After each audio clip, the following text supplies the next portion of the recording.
Hello भाई और भौणी मैंने आपण मानक पई एक बहुत बड़ अपडेट रही। आपण मानकर निश्चयत आधार कार्ड रही समस्त पाखरे आधार कार्ड रही आपणकर आधार कार्ड रे अपडेट होता है।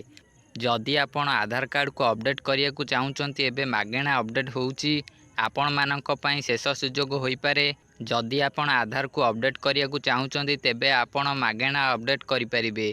आधार अपडेट कले 150 रु 200 टंका पर्यंत चार्ज दबाकू पड़ुची, किंतु एठी आपण माने मागेणार अपडेट करि नेबे। एबे चलंतु मु आपण मानन कहूची मागेणा आधार अपडेट किपरि करिवे। देखंतु प्रथमे आपण uidai.gov.in रो ऑफिशियल वेबसाइट को आसी जिबे। एठी आसी आपण प्रथमे डेस्कटॉप मोड को ऑन कर देबे। ए जो डेस्कटॉप साइट ऑप्शन देखि देइची ए डेस्कटॉप साइट ऑप्शन को ऑन कर देला पर आपणकर डेस्कटॉप रे जो भली आसीबो सेही भली मोबाइल रे मध्य आसी जिवो। एहा पर देखंतु तळकु स्क्रॉल करिवे। एठी आपण मानकु गोटे ऑप्शन देखंतु आधार अपडेट। ए आधार अपडेट ऑप्शन उपरे क्लिक करिवे। देखंतु आधार अपडेट ऑप्शन उपरे क्लिक कला पर एही भली इंटरफेस आसीबो। एठी आपण मानकु देखंतु आधार अपडेट सर्विस गुडी को मिली जाउची। एठी देखिबे आपनकु जहा अपडेट करिवार अछि एठी सब गुडी को मिली जाउची, किंतु आपण मानकु एठी गोटे जिंस देखिवार अछि डॉक्यूमेंट अपडेट।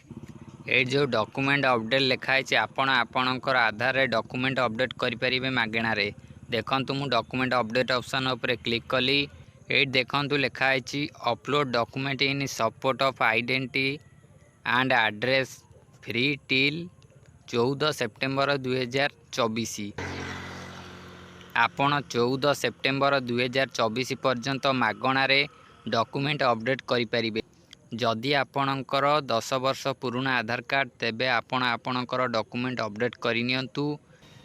जदि आपण जानिबाकू चाहूचंती को मानकर डॉक्यूमेंट अपडेट हबो एहा विषय रे मु आपण मानकू आगामी वीडियो रे जणाई देबी।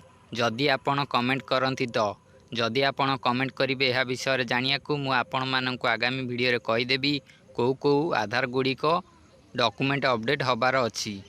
यह सहित देखंतु आपण को बाँ पटरे गोटे वीडियो गाइड बोली ऑप्शन रही। वीडियो गाइड ऑप्शन उपरे क्लिक कले आपण वीडियो रे देखि परिबे आपण आपणकर डॉक्यूमेंट किपरि अपडेट करिवे। एटी आपण मानकू स्टेप बाय स्टेप गाइड करा जिवो। आपणकर जो आधार रही से आधार रे डॉक्यूमेंट अपडेट हबो कि नहीं आपण जदि जानि नांती तेबे आपण कमेंट करंतु। मु आपण को आगामी वीडियो रे कहि देबी को आधार गुडी करे डॉक्यूमेंट अपडेट हबो।